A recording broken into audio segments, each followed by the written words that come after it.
Hello and welcome back to Bridging the Gap. I'm Sanjita, and today we are diving into a skill that can transform your relationships, your career, and even your self perception. The art of giving and receiving feedback constructively. Feedback is the bridge that connects intention to action, helping you grow, improve, and understand each other better. Yet many of us dread it, whether we are delivering it or on the receiving it. But what if I told you feedback does not have to be uncomfortable? With the right approach, it can be empowering, enlightening, and even transformational. So let's explore how to master the art of feedback when intention meets impact. Let's look at why feedback matters. Feedback is like a mirror. It reflects your action and their impact, giving us a chance to adjust and grow.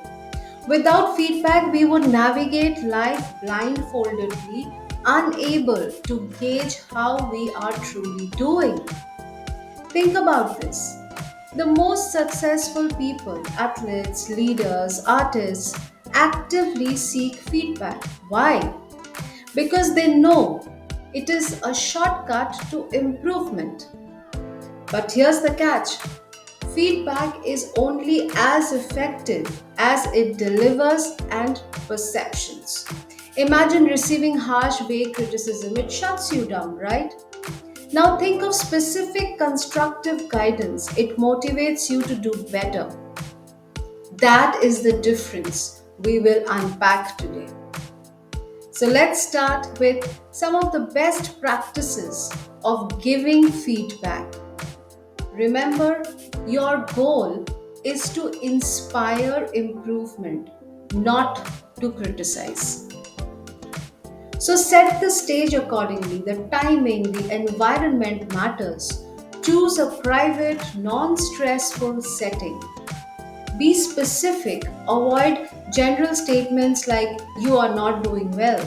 Instead, say your report could use more data analysis for clarity. Focus on the behavior and not the personality. Critic actions, not the person. Replace your careless with double checking your work will prevent errors.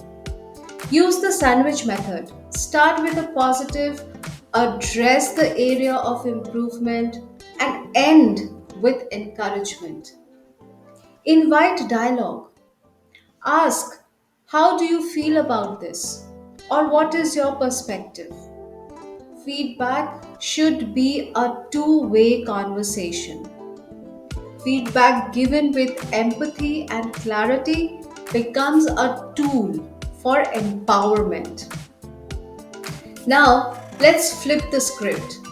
Receiving feedback can feel vulnerable, but it is an incredible opportunity for growth. Shift your mindset. Feedback isn't an attack, it's a gift. Approach it with curiosity, not defensiveness. Listen fully. Resist the urge to interrupt or justify. Take a moment to absorb what's being said. Ask questions. Seek clarity if something is unclear. Ask, like, can you give me an example? Or how can I improve? Separate the message from the delivery. Even poorly delivered feedback can hold valuable insights. Reflect and act. After the conversation, evaluate the feedback and create an action plan. By welcoming feedback with openness, we turn it into a powerful ally in your journey of self improvement. Feedback, when done right, bridges the gap between intention and impact. It's a tool that strengthens relationships, fosters growth, and creates understanding. So, as we move forward, remember giving feedback is an act of care, and receiving feedback is an act of courage. Both require intention, empathy, and a willingness to grow. So, with that, I want to thank you for joining me on this episode of Bridging the Gap. If today's insight resonated with you, share it with a friend or a colleague who could benefit. Together, let's create a world where feedback is seen as an opportunity and not a challenge. So, until next time, I want to remind you to lead with empathy and embrace the lessons feedback offers. Stay empowered. I'll see you again. Bye.